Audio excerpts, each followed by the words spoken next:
지금 의도하지 않은 실수로 인한 전술핵 사용으로 인한 확전 가능성은 현재 가장 높다라고 서방 측에서는 보기 때문에 지금 굉장히 많은 우려들이 표명이 되고 있고, 우리가 보기에는 사실은 조금 먼 나라의 이야기이기 때문에 그것까지는 너무 오바다.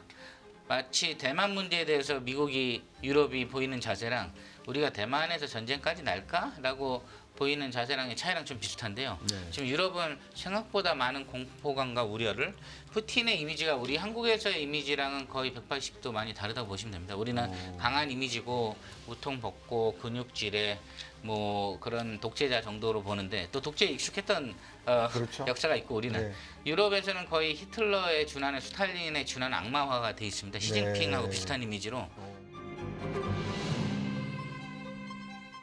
핵심은 그 관계자들의 의지 여부인데요. 지금 사실 치열한 열전은 좀 끝난 상태에서 네. 장기화로 가는 것 아니냐라고 보고 있을 때, 네. 지금 러시아 본토 공격이라든가 커스크에 대한 그렇죠. 공격이 지금 격하게 이루어지면서 예. 지금 모든 시선의 타임테이블이 사실 미국 대통령 선거를 앞두고 최대한 본인들한테 유리한 고지를 선전하기 위한 네. 냉전에서 다시 열전으로 격해지는 양상이거든요. 네. 지금 현재 장기화된 지금 러시아 우크라이나 전쟁은 사실 미국 11월 대통령 선거에 누가 네. 당선되고 그 당선된 사람이 어떤 정책을 표기하냐에 따라 달라질 것 같고요. 네. 지금 현재는 그 11월 전에 유리한 고지를 최대한 확보하기 위한 마지막 치열한 게임이라고 보고 있습니다.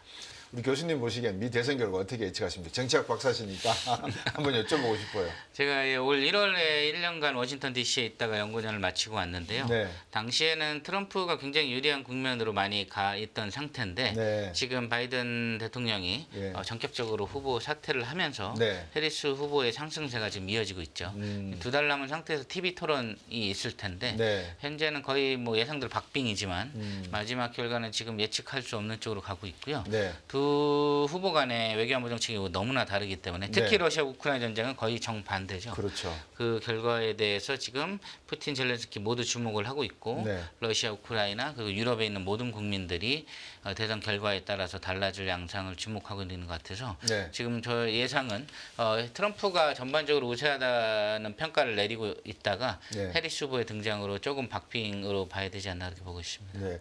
우크라이나나 또 러시아가 봤을 때 해리스의 대러우 정책과 트럼프 아까 말씀 주신 대로 비교를 잠깐 해주신다면 어떻습니까? 어떤 차이가 극명하게 난다고 볼 수 있겠습니까? 지금 뭐 트럼프 전 대통령 같은 경우 인터뷰를 통해서 이미 많이 알려져 있지만, 네. 최대한 빨리 종결을 시키고 푸틴이 우크라이나 점령한 영토를 준수하는 조건으로 전쟁을 출구를 빨리 해서 양쪽의 희생자를 네. 줄이겠다. 자기는 푸틴과 사이가 좋기 때문에 24시간 안에 협상을 완결할 수 있다. 그리고 애초에 바이든 행정부 때 이런 일이 벌어진 거에 대한 비판들을 이어가고 있는데요. 네. 해리스 후보 같은 경우는 자유진영을 뭉쳐서 이 질서를 무너뜨리려는 푸틴의 야욕을 막아야 되는 핵심적인 포인트이기 때문에 이 전쟁이 비록 조금 더 장기화되더라도 결사항전의 모두인 젤렌스키를 지원할 것으로 보이기 때문에 네. 양쪽은 굉장히 다른 것이고요. 젤렌스키 입장에서는 사실 해리스 후보를 반길 수 있겠지만 트럼프 후보에 대한 대비도 해야 되기 때문에 협상할 때 젤렌스키나 우크라이나의 입장이 많이 배려되지 않은 채로 협상이 끝나면 안 되기 때문에 네. 지금 굉장히 좀 무리수를 두는 듯한 러시아 영토까지 쳐들어가는 모습을 보이는 것 같고요. 네. 두 후보는 지금 특히 러시아 우크라이나 전쟁 관련해서는 굉장히 대립되는 정책을 시사하고 있습니다. 네. 방금 말씀 주신 대로 이제 트럼프는 단시간 내에 빨리 끝내서 새로운 국면을 맞이하겠다는 거고, 해리스는 나토도 있고 앞으로 러시아의 이런 야욕을 계속 놔두면 안 되니까 끝까지 항전하는 쪽으로 지원하겠다라고 말씀을 주셨는데, 이 자료를 보니까 지금 유럽 쪽에서 지원해야 될 규모가 400억 유로, 한 60조 원이 지원 규모를 유지하겠다 이런 이야기도 나온 걸로 보면은, 러시아 우크라이나 전쟁에서 우크라이나의 서방 측이 이런 막대한 자금을 지급하는 이유가 어디에 있을까라고 하는 전략적인 궁금증이 존재합니다. 뭐 언론에서 흔히 이야기하는 그 분석 기사가 아닌 그냥 사실만 알려주는 기사 말고, 우리 김현준 박사님께서 보시기에 숨어 있는 속내라 그럴까요?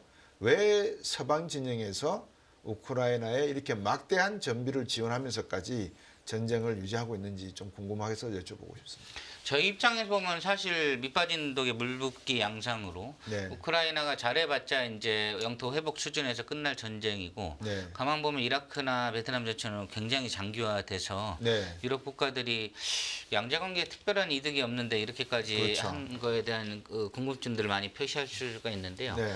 첫 번째로 유럽 국가들은 심리적인 요인 때문에 이게 굉장히 지금 지원할 수밖에 없는 구조입니다. 본인들이 생각하기에 네. 기존의 소련과 그 이후에 러시아에 관한 여러 기억들이 이 장면을 통해서 표출되고 있어요. 네. 소위 말해 심리적 어떤 전선, 최전선이라고 하는 네. 우크라이나에서 전쟁에서 푸틴의 의도대로 네. 모든 것을 용인해 줬을 때 과거 히틀러처럼 처음에 몇 가지 양보를 끌어냈다가 챔벌린 영국 수상이 지금까지 비탄을 받는 것처럼 네. 한 번 넘어서서 크림반도 합병 때 한 번 당했고 이번에도 오케이를 해주면 네. 사실상 끝도 없이 무너진다. 이런 심리적이고 역사적인 요인이 우리가 보기에는 네. 정치 경제적으로는 바로 이해가 되지 않는 부분이 하나 있고요. 또 하나는 이제 지금 미국 주도에 어떻게 됐든 바이든 행정부의 기조를 발맞추는 양상입니다. 네. 유럽 국가들 사실 러시아 가스 없이 굉장히 어려운 상태로 지금 소위 말해 전기세 폭등에 시달리고 그렇죠. 있는데요. 예. 각 정부들은 이거에 대한 해결안을 빨리 못 내면은 정권을 잃을 선거들이 네. 다가오고 있어요. 네. 그렇기 때문에 개인적으로는 빨리 이걸 마무리하는 속내는 있지만 겉으로는 최소한 단기적으로는 현재 바이든 행정부가 주도하는 자유진영 결사체 네. 여기에 대한 기여도를 미국이 지켜보고 있기 때문에 네. 이런 부분들에 대한 기여를 일단은 하고 있는 상황이죠. 네. 그런데 이 11월에 미국의 리더십이 바뀐다. 그러면 유럽은 이제 속내를 드러내서 정쟁을 아쉽지만 좀 마무리하는 게 더 어떠냐라고 바로 태도가 좀 바뀔 수도 있는 부분도 있어서 네. 현재까지는 바이든 행정부가 끌고 오는 정책에 궤를 마취하면서 네. 기존에 있던 역사적 문화적 배경 러시아한테 한번 밀리기 시작하면 언제 독일까지 밀고 들어올지 모른다라는 심리적 배경도 좀 요인을 하고 있습니다.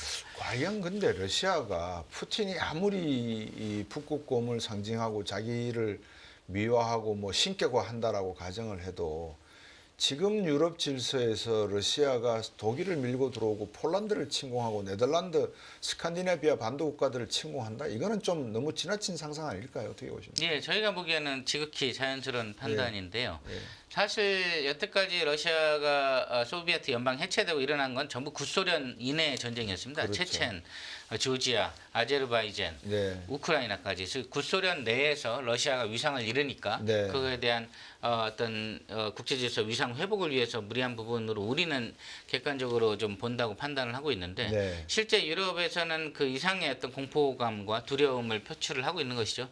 우리가 보기에는 스웨덴을 쳐들어간다, 러시아가 폴란드를 들어간다, 이건 아니지 않느냐. 국력도 안 되고 네. 러시아의 의지 문제도 있고 그 소위 구소련 내부의 문제에서만 민감하게 적용하는 거라고 우리는 볼 수 있는데 네. 이게 이제 서유럽 국가들하고 갖고 있는 어떤 심리적 요인하고 다른 겁니다. 우리가 네. 마치 일본 문제나 중국 문제, 우리 한미적 역사에 있어서 여러 가지 부침을 관련해서 외국 사람들 보기에 일본하고 잘 지내면 좋지 왜 티격태격하냐 옛날 건 잊어버려. 혹은 중국이란 나라가 너네를 점령할 건 아닌데 왜 이렇게 중국에 대해서 역사 문제나 나오면 김치 문제 나오면 발끈하느냐. 네. 우리는 설명할 게 몇 시간짜리가 있죠. 이게 유럽 사람들은 유럽 입장에서 그 당시 소련이라는 그렇구나. 나라 때문에 겪었던 네. 공포감이 불과 몇십 년 전이기 때문에 네. 말씀하신 부분들이 사실상 팩트라 할지라도 심리적이고 역사적이고 문화적인 요인 때문에 우리가 보기에는 약간 오버하는 경향도 있을 수 있습니다. 그럼 뭐 3차 대전으로 확전된다. 이거는 좀 너무 나간 이야기다라고 할 수 있겠네요.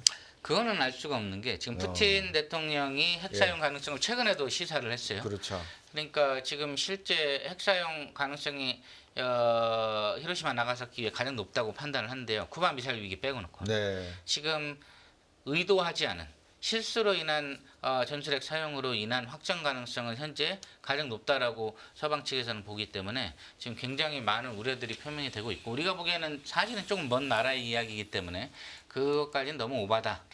마치 대만 문제에 대해서 미국이 유럽이 보이는 자세랑 우리가 대만에서 전쟁까지 날까라고 보이는 자세랑 차이랑 좀 비슷한데요. 네. 지금 유럽은 생각보다 많은 공포감과 우려를 푸틴의 이미지가 우리 한국에서의 이미지랑은 거의 180도 많이 다르다고 보시면 됩니다. 우리는 강한 이미지고 우통 벗고 근육질에 뭐 그런 독재자 정도로 보는데 또 독재에 익숙했던 그렇죠. 역사가 있고 우리는 네.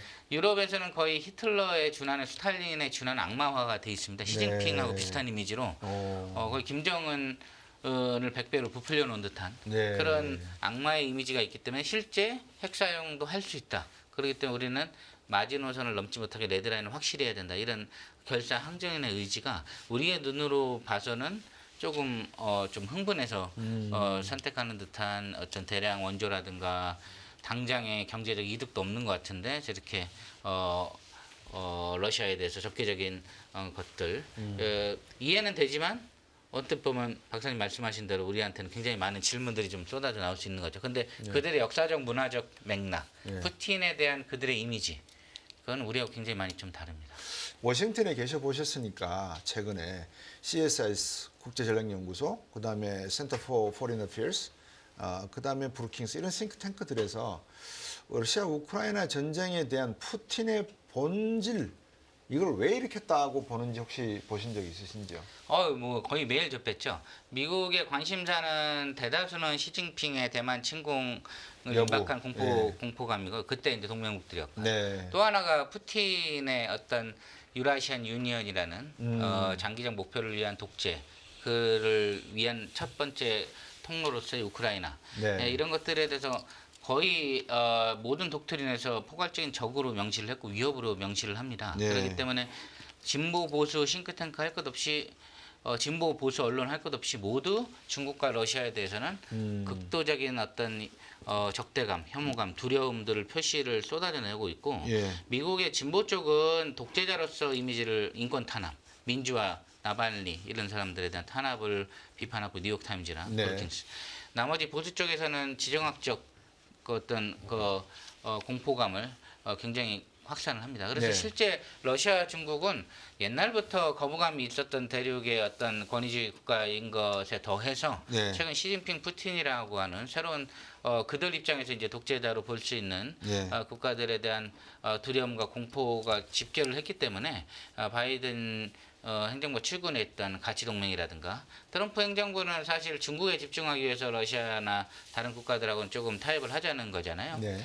그런 것도 결국에는 그런 부분들이 전부 반영된 그래서 미국에서 CNN이나 영국에서 BBC를 보고 있으면 시진핑, 푸틴이 있는 세상은 결코 아름다울 수 없다는 걸 느낄 정도로 굉장히 기본적인 그 태도가 우리보다는 굉장히 많이 다릅니다. 그렇기 네. 때문에 그거를 연대를 같이 하는 유사 입장국들, 나토 국가들과 미국, 캐나다, 호주의 앵글로색슨 국가들, 거기 플러스 일본 그리고 이제 우리한테까지 같은 위협 의식을 공유해서 네. 이게 대응하자는 걸 제시를 하고 있는 거죠. 네.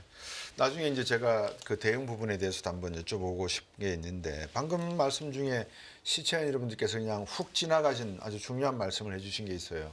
푸틴이 생각하고 있는 유라시아 유니언이라고 하는 이 전략적 목표에 대해서 제가 조금 더 구체적으로 여쭤보겠습니다. 푸틴이 최근에 김정은을 방문을 했고 이번 주에는 몽골을 지금 방문하고 있고 지금 블라디보스톡이나 이 극동 지역에 대한 관심사를 이렇게 푸틴이 보여주고 있는 것이 또 다른 장기판을 체스판을 하나 놓으려고 하는 거 아닌가라는 생각이 들거든요. 근데 방금 유라시아 유니언이라고 말씀을 주셔서 러시아하고 중국은 사실은 같은 유의 물 같지만 하나는 얼음이고 하나는 그냥 뭐 물이고 약간 좀 성질이 다른 것 같거든요.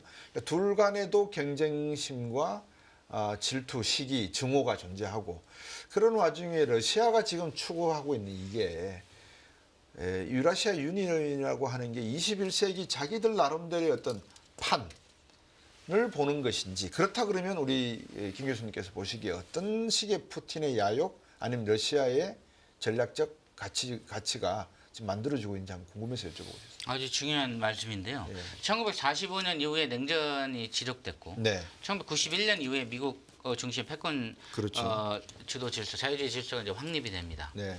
중국하고 러시아가 추구하는 세계가 좀 달라요. 러시아는 다국주의를 얘기하고 유라시안 유니언을 한 축으로 얘기합니다. 예. 다국주의가 뭐냐? 너네 지역은 유럽하고 미국하고 동아시아는 미국 주도대로 해. 중국은 너네 쪽에서 네가 소위 패권국을 해. 우리 지역은 내가 해야 되겠다. 그 안에 이제 유라시안 유니언이 구소련 국가들을 일단 대상으로 느슨한 경제 공동체고 네. 말씀하신 유사 입장국들은 이제 포괄하는 형태입니다. 네. 그래서 푸틴은 여러 번 공개적으로 유라시안 유니언이 완성되면 나는 대통령직에서 내려오겠다.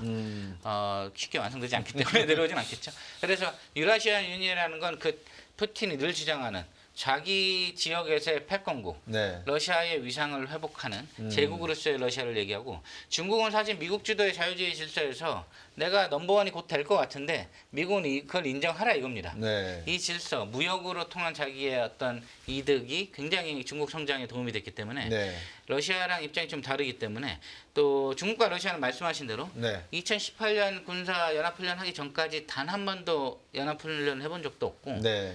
전략적인 경쟁자였죠. 네. 중소분쟁, 스탈린과 마오의 관계 아주 안 좋습니다. 네. 아주 안 좋았기 때문에 냉전 시기 때 헨리 키신저가 중국을 우리 쪽 끌어들이자고 얘기를 했었죠. 네. 그래서 성공을 했고요.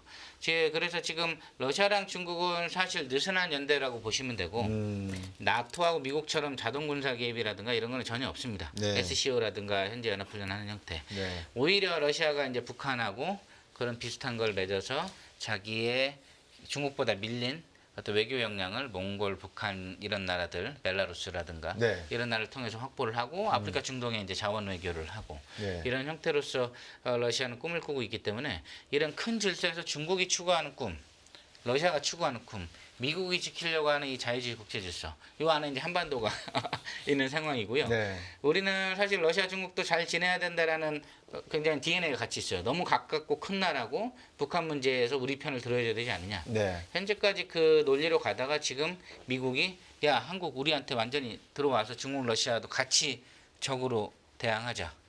우리가 여기서 약간 이제 우리 쪽 안에서 의견이 이제 갈라지고 있는 거죠. 중국, 네. 러시아를 적당히 관리하자는 진보 쪽과 완전히 미국 쪽으로 가서 북한은 당연히 적이지만 중국, 러시아의 입장도 우리가 좀 수용하자는 이제 보수 쪽 진영의 네. 외교안보론들이 지금 좀 차이가 나기 시작한 건데 현재는 러시아는 유라시아 유니언 박사님께서 말씀하는 그걸 추구하기 위한 여러 가지 형태로서의 있고요. 네. 북한은 사실 중국을 굉장히 부담스러워하는 역사가 있었죠. 네. 친중파는 그 주적입니다. 김씨 네. 정권에. 예. 그렇기 때문에 장성택 등등 척결할 때 두 가지 제목 중에 하나가 부정부패, 네. 하나가 중국에 우리의 귀중한 자원을 싸게 판 친중파 매국노였습니다. 예. 그래서 김정남, 장성택 제거 56년도의 종파 사건 우리가 다 알고 있기 때문에 지금 북한이 러시아랑 좀 더 가까워지는 거는 이런 중국에 대해서 1대1로에 가입한다든가 이런 부분에 대해서는 북한 김씨 정권에서 굉장히 거부감을 느끼고 있기 때문에 네. 이해관계가 굉장히 맞아떨어진 거죠.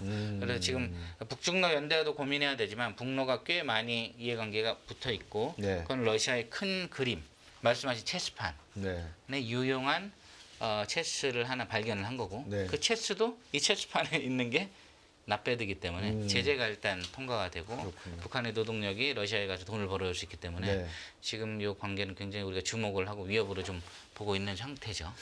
이 러시아가 보는 중국, 또 중국이 보는 러시아, 말씀 주셨던 미국이 보는 러시아와 중국, 요 관계를 잘 활용하면 우리가 뭔가를 얻어낼 수 있다는 생각도 들거든요. 맞습니다. 근데 이제 이 판을 놓으려 그러면 우리 김윤 교수님 같이 훌륭한 분들이 이 정치 외교사 쪽으로 능수능란해야 되고 외교사를 모르면 안 되지 않습니까? 예. 그다음에 이제 패권 다툼의 그 변화를 알아야 되는데 지금 이렇게 판을 놓고 보시기에 러시아와 중국, 북한이라고 하는 이 3자 관계에서 앞으로의 21세기 질서 변화에서 중국이 계속 북한의 영향력을 행사하려고 할 때 러시아는 어떤 입장을 취할까? 또 북한은 러중 중에서 우리는 흔히 뭐 양쪽 다 이용해 먹는다 그러지만 과연 북한의 진심은 뭘까? 그게 좀 궁금합니다. 속내가. 예, 이건 뭐 학문적으로 혹은 뭐 나중에 정책적으로 연결될 수 있는 네. 부분들인데요. 말씀하신 2018년도 그러니까 4년마다 러시아의 4대 군강구가 있습니다. 네. 동부는 저희 중국하고 일본 담당, 중부는 시베리아, 네. 남부는 저기 세첸하고 중동 담당이 있죠. 네, 서부는 조지아. 나토입니다. 예. 이 4개 군강구가 예. 1년씩 돌아가면서 대규모 훈련을 벌입니다. 네. 그럼 4년에 한 번씩 하게 되는데 동부군관부에 2018년 이전까지 최대 상정한 적이 대량 지상군 인접국가의 침공입니다. 네. 그럼 미국이나 한국이나 북한, 일본은 아니겠죠. 그렇네요. 근데 이름은 얘기하지 않아요. 네. 모두가 알고 있는 언네임드 에너미가 중국입니다. 그러네요. 2014년도 훈련까지는 중국의 대량 침공을 상정으로 워게임을 돌렸어요. 네. 수십만 명이 동원이 되죠. 2018년도에 처음으로 중국이 조그만 군대를 보내서 서방 국가들은 둘 사이가 안 좋으니까 저거는 그냥 쉬우다 이랬는데 지금은 이제 꽤 많이 군사적 교류가 좀 와 있고 북한을 초대를 한 상태죠. 네. 근데 근본적으로 박사님 말씀이 맞는 게 중국과 러시아는 근본적으로 친해질 수가 없는 여러 가지 역사적, 네. 지리적 요인을 갖고 있기 때문에 중소 분쟁도 있었던 거고 후르초프 발언도 네. 놀랍지 않습니다. 그럼 북한의 포지션은 중국에게 친했던 친중파가 언제나 정치적인 경쟁자였죠. 네. 연안파 말씀하신 대로 네. 1950년대 종파 사건 그 이후에 끊임없이 중국과의 관계. 김정일 위원장이 왜 90년대 기근 전에 미국 고이즈미 초청하고 중국한테는 기대지 않으면서 부시 행정부가 들어서서 실패했는데도 그 기근을 온몸으로 막아내고 네. 중국한테 엄청난 자원을 호소하지 않았을까. 여기에 키포인트가 있는 겁니다. 그러네요. 북한은 중국은 고맙지만 내가 먹고 살 수 있으면 벗어나고 싶은 그런 존재입니다. 네. 그런 부분들이 지금 북한 러시아를 굉장히 가깝게 만드는 부분이 있고 네. 러시아는 사실상 중앙아시아가 이미 경제적으로는 중국한테 다 넘어간 상태죠. 네. 노리고 있던 중동, 아프리카, 남미까지 중국의 자원 외교가 다 가져간 상태입니다. 이런 상태에서 러시아가 움직일 수 있는 보폭이란 구소련 국가들하고 몽골은 전통적으로 중국보다는 러시아를 선호하죠. 네. 북한 정도가 있는 것이죠. 이런 것들이 우리 입장에서 보면은 그냥 쟤네 다 같은 편 아니야라고 할 수 있지만 네. 그 안에서 굉장히 부분적으로 다른 부분들이 있기 때문에 이게 이제 한미동맹이라든가 나토랑은 전혀 성격이 다른 부분이고 이런 부분들은 저희가 서희나 네. 헬리 키신저나 비스마르크의 눈으로 네. 문제를 풀어서 전쟁 없이 이 판을 이용해서 우리 같은 나라는 영민하게 우리의 이 이권을 확보를 해야죠. 예. 그래서 말씀하신 부분들 중에 사실 트럼프 대통령이 비전통적이긴 하지만 러시아를 이용해서 중국을 견제하자 이런 논리로 이제 한번 시도를 하려다 잘 안 됐던 거잖아요. 네. 1기 때는 러시아 스캔들 터지면서 그렇죠. 2기가 되면 더 확실히 러시아랑 북한하고 손을 잡고 중국을 견제하는 모드로 갈 거고 해리스 후보는 전통적인 이제 미국 엘리트 외교안보주의 모두 뭉쳐 북중러를 견제하자 이렇게 갈 건데 우리는 어느 후보가 당선이 되든 이 모든 거에 준비가 되어 있어야 됩니다. 그래서 그런 부분들에 대한 우리의 영민한 키신저적 사고가 있어야 되고요. 네. 그거는 피 없이 서희처럼 담판을 통해서 그 땅을 수복하는 그런 지혜가 돼야 되겠죠. 전략가의 눈이 필요합니다. 최근에 이제 우리가 그때 노태우 대통령 때 러시아하고 수교를 하면서 30억 달러 차관을 줬는데 받지 못하니까 무기로 받았다. 불금 사업. 네, 불금 사업으로 받았다. 근데 거기에서 나온 기술들이 우리나라 지금 탱크 사업이라든지 자주포 사업 여러 가지 국방 사업에 도움이 되고 있다. 이게 두려운 게요. 북한과 러시아가 최근에 드론을 뭐 주고 받니 어쩐 이런 이야기도 나오고 혹시 그냥 언론에서 발표하는 표면상으로 나타난 북한과 러시아의 무기 산업의 기술적 협력 이게 정말 심화되는 거 아닌가 아니면 푸틴이 그냥 한마디 툭 던져놓고 한국 보고 너희들 알아서 박격포 던져주고 해 조심해서 해 할 때 안 들키 엄포용인지 제가 분간이 안 가더라고요. 속내가 어떤 겁니까? 둘 다 있는 것 같습니다. 예. 사실 한국하고도 협력의 길은 열려 있거든요. 하는 거 봐서 하겠다라는 메시지는 끊임없이 외교부를 통해서 나오고 그쵸. 또 하나는 북한과의 어떤 외교 쇼라고 할 수 있죠. 정상회담을 굉장히 아울리칭을 잘하지 않습니까? 네. 김정은 입장에서 신났죠. 트럼프랑 상대하고 푸틴하고 상대하고 시진핑하고 상대하면 자기 국격이 올라가는 거거든요. 이런 면들을 통해서 실제 여러 가지 외교적 효과도 북한한테 선물로 주는 대신에 푸틴의 노림수는 또 한국이 하는 거에 따라서 둘의 협력은 가장 낮은 단계가 기술 이전입니다. 우리가 네. 가장 걱정하는 거지만 ICBM이라든가 SLBM이라든가 전술핵이라든가 네. 근데 더 높이 올라간 협력으로 가면 러시아군 연락장교가 북한군 사령부 같은 데 파견돼서 상시 연락을 통한 훈련 체계를 구축할 수도 있고 더 높이 올라가면 러시아 무기나 북한 무기가 상호 배치가 될 수 있는 부분도 있어요. 네. 우리가 미국의 전략자산을 배치하는 것처럼 러시아의 전략자산이 우리에 대한 위협용으로 원산 앞바다에 핵잠수함이 두 달 동안 있는다. 우리가 막을 수가 없죠. 자기 그렇죠. 나라끼리 한다는데. 예. 이런 부분에 대한 여러 가지 이제 북러 간 협력의 길은 무궁무진합니다. 그 부분들을 현재까지는 북한은 핵무장이라는 주체 사상에 입각해서 외국군하고의 연대를 외교적으로만 하고 실제 군사적으로 하지 않았는데 네. 이 협력이 만약 한미동맹, 한미안보협력 수준으로 가버린다. 이건 우리가 다른 핵실험보다는 훨씬 더 위험한 게임 체인저거든요. 네. 이런 부분에 대한 우리가 어떤 식으로 이거를 좀 완화시키면서 그러지 못하는 쪽으로 끌고 가느냐 이건 우리 이제 외교력과 말씀하신 전략술이 될 거거든요. 네. 그래서 지금 우리가 우려하는 기술 이전은 가장 낮은 단계입니다. 네. 더 높은 단계로 가면 한미 연합훈련처럼 러시아군 뭐 2,000명 혹은 중국군 2,000명이 원산 앞바다에서 훈련을 해도 우리가 막을 수는 없어요. 그렇죠. 왜? 사주국가끼리 결정한 거니까. 혹은 북한 인민군이 블라디보스톡이나 만주 앞에서 탱크 끌고 와서 훈련을 같이 하고 훈련의 타겟은 평택이나 오키나와다. 네. 우리가 막을 수는 없어요. 훈련을 하겠다는데. 이런 부분들에 대한 여러 가지 상상력의 공간들을 시나리오별로 좀 저희가 대비를 해야 되고 네. 한쪽으로는 이런 거를 못하게 막는 동시에 한쪽으로는 이런 거가 되지 않도록 외교력이라든가 여러 가지 전략을 미국 신임 행정부랑 저희가 판을 잘 보고 읽어야 되겠죠. 러시아 우크라이나 전쟁이 한반도에 주는 시사점이라 그럴까요?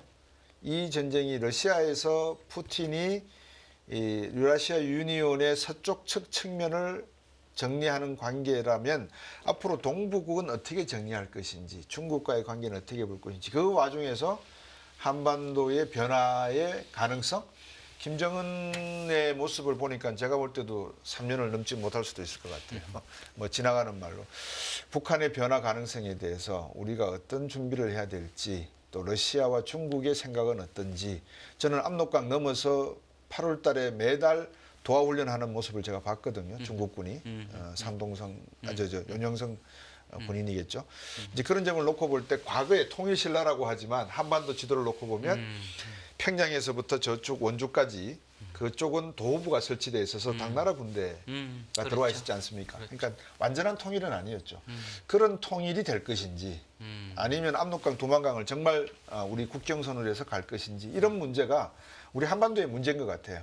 그래서 교수님이 한번 보시기에 우리가 생각해야 될 러시아와 중국의 한반도 정책, 전략 어떤 거다 한번 정리를 해주시면 고맙겠습니다. 러시아는 뭐 접해분들은 아시지만 굉장히 자존심과 그 제국에 대한 그렇죠. 영화에 대한 만족도가 큽니다. 그게 이제 푸틴이 계속해서 연임이 되는 먹고 살기 힘들어 죽겠는데도 푸틴을 뽑는 이유거든요. 그러면 그 부분이 어딜까? 특히 동북아시아 지역에서 러시아 외교정책 컴플렉스에 관해서 제가 러일전쟁 컴플렉스라는 논문도 영어로 썼었는데 네.